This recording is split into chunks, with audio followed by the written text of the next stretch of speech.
அவனோடு சஞ்சரித்தார் என்று வாசிக்கிறோம். He walked with God for 300 years. அவன் தேவனுக்கு பிரியமானவர் என்று வேதத்தில் வாசிக்கிறோம். He was called the friend and beloved of God. அவன் விசுவாச வீரன் என்று வாசிக்கிறோம். We find that he is a hero of faith. ஏனோக்கு ஒரு வருகை குறித்தான ஒரு வெளிப்பாடு ஏனோக்கு இருந்தது. Enoch had a revelation concerning the rapture. ஆயிரமான பரிசுத்தவான்களோடு கூட தேவன் வருவார் என்று அவர் சொன்னார். He said God will come with his thousands of angels. ஏனோக்கு மரணத்தை காணாமல் எடுத்துக்கொள்ளப்பட்டார். Enoch did not see death, but he was caught up. பிறகு அந்த ஒரு படத்தை பார்க்கிறோம், சோதோம் குமாரா பட்டணம். Another picture is also seen called Sodom and Gomorrah. அந்த பட்டணத்தாரை தேவன் அழித்தார். The Lord destroyed the citizens of that land. இந்த பட்டணத்தார் பாவத்திலே பூர்ணப்பட்டார். People of that city were perfect in their sin. Sodom என்று சொன்னான் புதிய ஏற்பாட்டிலே இந்த உலகத்துக்கு நிழலாட்டமாய் காட்டுகிறார். Sodom is a shadow for this New Testament world. ஏன் அவருடைய ஜனங்களை தேவன் அழித்தார்? Why did the Lord destroy them? அந்த ஜனங்கள் எல்லாரும் கர்வம் ஆகார திருச்சி அவளுக்குள்ள காணப்பட்டது. And they had all kinds of haughtiness and plenty of food. விபச்சாரம் செய்தார்கள், அந்நிய மாம்சத்தில் ஈடுபட்டார்கள். They committed adultery and they had all kinds of அவர்கள் lasciviousness. பொல்லாதவர்களாக இருந்தார்கள், மகா பாவிகளாக இருந்தார்கள் என்று They வாசிக்கிறோம். were wicked and they were great sinners. விபச்சாரம் செய்து வஞ்சகமாய் நடந்தார்கள் என்று வாசிக்கிறோம். They were in adultery and they worked in deceitfulness. அவர்கள் பொல்லாப்பை விட்டு அவர்கள் திரும்பவில்லை. They did not turn from their wickedness. அக்கிரம கிரியைகள் செய்தார்கள். They did all kinds of iniquities தங்களையே அவர்கள் கெடுத்துக் கொண்டார்கள். and they destroyed themselves. மாம்சத்தை அசுத்தப்படுத்தி தேவனை அசட்டை செய்தார்கள். They made their flesh as a filthy one and they deceived God. தேவன் அவங்களை அக்னியாலே அழித்தார். The Lord destroyed them with fire. வேதம் சொல்லுகிறது இந்த உலகம் அக்கினிக்கு இரையாக வைக்கப்பட்டிருக்கிறது என்று வேதத்தில் The வாசிக்கிறோம். word of God says this present world is kept unto fire. இதற்கு விஞ்ஞானிகள் 3 உதாரணம் சொல்றார். Scientists says 3 kinds of illustrations for this. ஒரு விஞ்ஞானி சொல்றாரு, பூமிக்கு கீழே எரிக்குழம்பு எடுத்து கொண்டிருக்கு, ஒரு நாள் அப்படியே வெடிச்சு இந்த உலகம் அக்கினியால் எரியப்படும். Once scientists say there is a kind of fire always burning under this earth. One day it will burst and it will destroy the whole earth. பூமியில மனுஷன் சேர்த்திருக்கிற ஆயுதங்கள் எல்லாம் ஒரு நாள் அப்படியே வெடிச்சு பூமி அக்கினியால் அழிக்கப்படும் சொல்றார். Another scientist says that all the war weapons which were stored under the earth by these human beings will be exploding one day and destroy the whole earth. ஒரு விஞ்ஞானி சொல்றாரு, மேலக்கு சூரியன் கொஞ்சம் கொஞ்சமா கீழே இறங்கி இந்த பூமியால அக்கினியால எரிக்கப்படும் சொல்றாரு. Another scientist says the sun on this earth above this earth will be coming closer and closer down to this earth.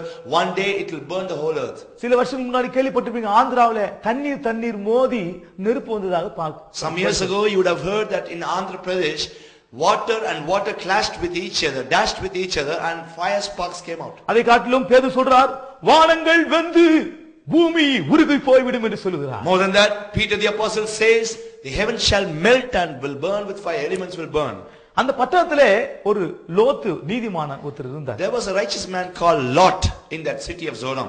அந்த பட்டணத்தை அழிக்கும்படியாக தேவதூதர்கள் புறப்பட்டு வருகிறார்கள். To save this Lot from that destruction of that city, angels came down. முதலாவதாக ஆபிரகாமை அவர் சந்திக்கிறார்கள். First of all they met Abraham. விஷயத்தை சொல்றாங்க ஆபிரகாம்கிட்ட. They tell the matter to Abraham. அவர் போன உடனே ஆபிரகாம் ஜெபம் பண்றார். After angels depart from Abraham, அந்த ஒரு பட்டணத்தில் 50 நீதிமான் இருந்தா அழிப்பீங்களா? Lord, if there be 50 righteous person, will thou destroy? 40 நீதிமான் இருந்தா அழிப்பீங்களா? 40 righteous people will thou destroy? 30 நீதிமான் இருந்தா அழிப்பீங்களா? If there be 30 righteous person, will thou 10 destroy? நீதிமான் இருந்தா அழிப்பீங்களா? If there be 20 righteous person, will thou destroy? அழிக்க மாட்டேன்னு சொல்றார். God says, I will not destroy. அவன் ஜெபம் பண்ணபடினாலே தேவன் லோத்துக்கு இறங்குகிறார். Because of his prayer, the Lord had mercy upon Lot. அந்த பட்டணத்திலே 2 தூதர்கள் புறப்பட்டு வருகிறார்கள். 2 angels visited that land. சாயங்கால வேளையிலே அவர் வருகிறார்கள். At the eventide they entered into that place. சாயங்கால வேளை சொல்லும்போது இந்த கிருபையின் காலத்திலே தேவனை சந்திக்க வருகிறார். Evening time says about the end of this grace period, the Lord wants to visit. 2 தூதர்கள் வருகிறார்கள். அப்படியானால் ஒன்று சுவிசேஷம், இரண்டாவதாக பூர்ணத்தின் சுவிசேஷம். 2 angels came to visit Lot. That means one is the gospel of deliverance, another is the glorious gospel. அவர்கள் தெருவாக அவர்கள் வருகிறார்கள். They walk through all the streets. இந்த சுவிசேஷம் இன்றைக்கு தெருவாக அறிவிக்கப்பட்டு கொண்டிருக்கிறது. This gospel has been proclaimed in all the streets throughout the world. லோத்து தூதர்களை தன் வீட்டிலே ஏற்றுக்கொண்டார். Lot accepted these angels in his house. அவனை ஏற்றுக்கொண்டபடினாலே அவனுக்கு நெருக்கம் வந்து பிரச்சனை வந்தது. Because he accepted those angels into his house, he had all kinds of problems. ஒரு மனுஷன் சத்தியத்தை ஏற்றுக்கொள்ளும்போது ஆண்டவன் விட்டு விடுவாரா? When a man would accept the gospel and truth, the Lord will not leave him. லோத்து லோத்துவை தூதர்கள் உள்ளே எடுத்துக்கொண்டார்கள். The Lord accepted angels in his house. மற்ற எல்லாருக்கும் ஜனங்களுக்கும் கூட்டாட்டம் பிடிக்க வைத்தார்கள். The other people were called as a flock. உடனே ஆனா ரெண்டு தூதர்கள் போனாங்க, லோத்தை வெளியே கொண்டு வந்தார்கள். The people were found outside the house of Lot, but finally angels brought Lot up to the house and preserved him. அந்த சோதோம் கோமோரா பட்டணத்திலிருந்து அவர்களை கையை இழுத்துக்கொண்டு வெளியே கொண்டு விட்டார்கள். They brought him with his hands together out of the city of Sodom and Gomorrah and made him escape from that land. Sodom கோமோரா பட்டணத்தை வெளியே கொண்டு வருவது ரட்சிப்பின் சுவிசேஷம். Bringing Lot out of the city of Sodom is salvation. வெளியே வந்து ஒரு சுவிசேஷம் சொல்றாங்க. After coming out of the land, they give a gospel. நீ அழியாதபடிக்கு மலைக்கு ஓடி போ. Run to the mountain that thou will not die. அதுதான் பூர்வத்தின் சுவிசேஷம். Lest thou perish, run to the mountain that is called the glorious gospel. அவன் சொல்றான், ஆண்டவர் வேணாண்டது, பக்கத்துல இருக்க சோவார் பட்டணத்துக்கு போயிரேன்னு சொன்னான். He says, Lord, not so, Lord. Let me go to the next city called Zoar. கர்த்தர் அந்த விஷயத்துல அவனுக்கு இறங்கினார். The Lord had mercy upon him for that. அவன் போனதுனால அவனுக்கு ஒரு அழிவு தான் அவனுக்கு வந்தது. But because he went to the plains, he had a destruction. நீ அழியாதபடிக்கு மலைக்கு ஓடி போ. Run to the mountain lest thou be destroyed. உன் ஜீவன் தப்ப ஓடி போ.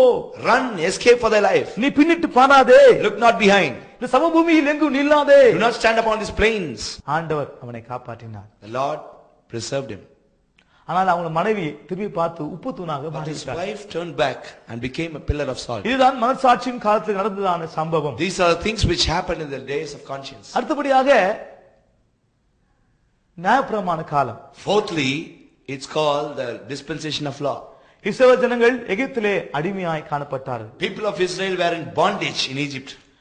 ஆண்டவர் மோசேயை அனுப்பி அவர்களை விடுதலையாக்கி வெளியே கொண்டு The வந்தார். Lord sent Moses over there and delivered them and brought them out. அந்த இஸ்ரவேல் ஜனங்கள் 400 வருஷம் அந்த எகிப்திலே அடிமையாக People காணப்பட்டார்கள். of Israel were in bondage in Egypt for 400 years. யோசேப்பு ஜீவித்த காலம் 30 வருஷம் நன்றாக இருந்தது. All the 30 years when Joseph lived in Egypt, it was a good period for them. யோசேப்பு மரித்த பிறகு வேறொரு ராஜா அவன் அந்த தேசத்தை ஆண்டான். After Joseph's death, another king came to rule over the place. 400 வருஷம் அந்த ஜனங்கள் மிகவும் கஷ்டப்பட்டாங்க. For 400 years, people suffered like anything. அவங்க தாங்க முடியாது என்ன செஞ்சாங்கன்னா, Without bearing these sufferings, தேவனை நோக்கி கூக்குரலிட்டாங்க. they cried unto the Lord. தேவனை நோக்கி முறையிட்டாங்க. They shouted to the Lord. தேவனை நோக்கி பெருமூச்சு விட்டார்கள். And they groaned to the Lord. அவர்கள் தவித்தார்கள். They heaved and sighed. தங்கள் ஜீவனையும் கசப்பாக மாற்றி விட்டார்கள். வாசிக்கும். They made their lives bitter. அவர்கள் கூக்குரலை கேட்டு தேவன் இறங்கி வந்தார். The Lord heard their cryings and groanings and came down. மோசேயை அனுப்பினார். Sent Moses over there. 10 வாதைகள் கொடுக்கப்பட்டது. 10 plagues were given to them. பிறகு தேவன் அவளை விடுதலையாக்கி வெளியே கொண்டு Then வந்தார். the Lord delivered them out of that land. அவள் கொண்டு வந்து அவர் வெளியே வந்து அவர் மலை சீனாய் மலை அடிவாரத்திலே அவர் வருகிறார்கள். And they come to on the foot of the mount of Sinai. எகிப்திலிருந்து வெளியே கொண்டு வந்து மனம் திரும்புவதற்கு அடையாளமாட்டு இருக்கிறது.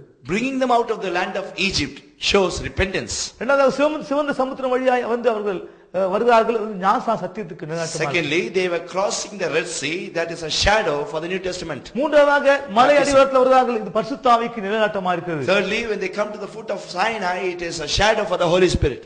ஆண்டவர் மோசேக்கு பிரமாணத்தை கொடுத்தார். The Lord gave the law to Moses. 7 தடவை மலைக்கு மோசே ஏறி சொன்னார். God asked Moses to come up to the mountain for 7 times. அவனுக்கு பிரமாணத்தை கொடுத்தார். The Lord gave him the law. பிரமாணத்துல என்னன்னா குறை காணப்பட்டது. What were the shortcomings in that பிரமாணத்துல law? பூரணம் இல்லை. There was no perfection in that law. பிரமாணம் எதுக்காக ஆண்டவர் Why did the Lord give the law to the people? தீமோத்தேயுக்கு என்ன பவுல் சொல்றாரு? In book of Timothy, what St. Paul says, நியாயப்பிரமாணம் யாருக்கு கொடுக்கப்பட்டது? unto whom the law was given, அக்கிரமக்காரர்களுக்கும், those who were wicked, அடங்காதவர்களுக்காகவும், those who were பக்தி இல்லாதவர்களுக்காகவும், ungodly, பாவிகளுக்காகவும், for the sinners, அசுத்தருக்காகவும், for the unclean, சீர்கெட்டவர்களுக்காகவும், for the unclean, தாய் தகப்பனை அடிக்கிறவர்களுக்காகவும், those who beat their fathers and mothers. அவர்களுக்கு தான் நியாயப்பிரமாணம் கொடுக்கப்பட்டது. Only unto them was the law was given. நியாயப்பிரமாணம் எந்த மனுஷனும் பூர்ணப்படுத்தவில்லை. But the law did not make any man perfect. நியாயப்பிரமாணம் காலத்துல ஜீவித்த பரிசுத்தவான்களுக்குள்ளே குறை காணப்பட்டது. People, the saints who lived in the law period, they had shortcomings. மோசே, ஆரோன், தாவீது அவர்களுக்குள்ளே குறை காணப்பட்டது. Moses, Aaron, David, everyone had shortcomings. எலியா, யோவாசானர்கள் இவர்களுக்குள்ளே குறை காணப்பட்டது. Elijah, John the Baptist, they had shortcomings. நியாயப்பிரமாணத்திலே பூர்ணம் இல்லை. There was no perfection in law. அதனால்தான் ஆண்டவர் புதிய பிரமாணத்தை கொண்டு வந்தார். That's why the Lord brought new commandment. அந்த நியாயப்பிரமாண காலத்துல ஆண்டவர் மோசேட்ட என்ன சொன்னாரு? What did the Lord say to Moses in the law period? நான் வாசம் செய்யும்படியாக எனக்காக ஒரு வாசஸ்தலத்தை உண்டாக்குவாயாக. Make me a sanctuary that I may dwell among the people. நான் வாசம் செய்யும்படியாக எனக்காக ஒரு வாசஸ்தலத்தை உண்டாக்கு. Make thou me a sanctuary that I may dwell. எபிரேயர் 8ஆம் அதிகாரம் சொல்லப்பட்டிருக்கிறது. Hebrews 8th chapter. இதுதான் ஆசரிப்பு கூடாரம் பிரியமானவர்களே. This is